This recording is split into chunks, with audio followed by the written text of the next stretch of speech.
I see the Raiders right now speaking with a lot of cornerbacks and bringing in a lot of cornerbacks for visits. Is that telling, you think, of the direction that they may be looking at as we head into the draft? Yeah, you always want to dig deep on the positions of need. And during the scouting, my time in scouting, that was probably the question I got asked the most: is do you draft for need or do you draft for the best player available? And look, every team when we have draft meetings talks about what they need. There is no such thing as a pure just set your draft board and you just take the player who you have graded the best. You always factor in what you need. Even though on draft nights people say this was the best player on our board, well, you kind of manage and massage your board to make sure that those positions that you feel you need, if we're talking about corner for the Raiders, that they're in a good position for you to take them at the right spot. What you don't want to do, and where the problem comes, is when you overvalue the talent of a player because you think you need that position. Meaning, if the guy's a legitimate third rounder, but you think you need a corner and you're pushing him up in the first round, that's where you make mistakes. But if you have players at sort of an equal value, let's say a corner and a receiver and a DT, and you really need that corner, you feel like your team needs that corner, then that's when you kind of put that player over the other positions that of the same value. You don't want to jump better players because you think you have a position. So then for the Raiders with bringing guys in, yes, you always want to do your due diligence on learning as much as possible.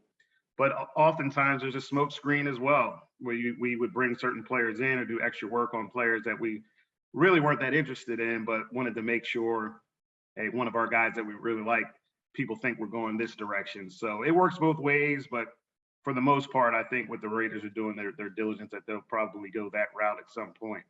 I wanted to just get your feeling about what is going to be like in Las Vegas to see the NFL draft here.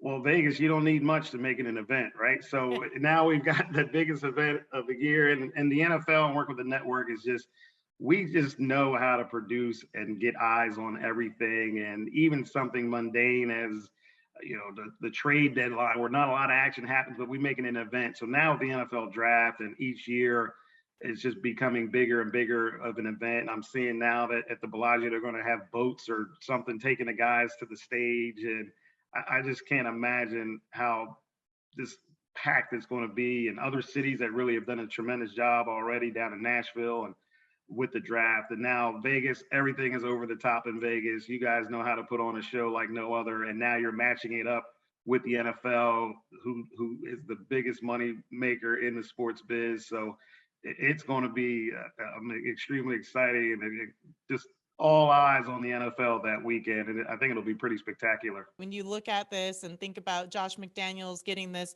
revitalization to his coaching career, what does it look like from the outside looking in?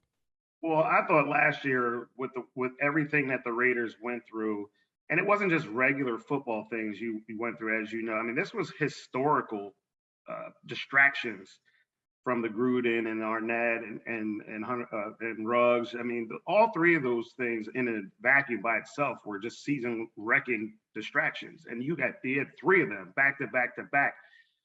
And to be able to play as well as the Raiders did and to make the playoffs and be a play away from winning a playoff game under all those circumstances, I mean, that was one of the better coaching, organizational, rallying cries that I've seen in a while. So, okay, now you've got all those pieces back and that talent back and that mindset and mentality back that we can overcome anything.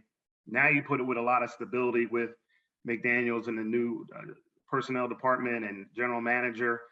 Okay, and now we add Devontae Adams, and now we add Chandler Jones to go with Max Crosby. I mean, this is exciting. It should be exciting times for the Raider Nation, just because, all right, under tremendous circumstances of distractions, we overperformed. Now let's take that whole mindset mentality. Plus, we got some of the biggest playmakers in the game on the roster to add to a playoff team, and we have stability. I did a call earlier with someone that said that they had the Raiders winning the AFC West, and legitimately, I think any of those teams in the AFC West can win it. And unfortunately, somebody's going to be fourth too. But you could have all four teams making the playoffs, and all four of those teams, in my view, have a legitimate shot to get to the Super Bowl.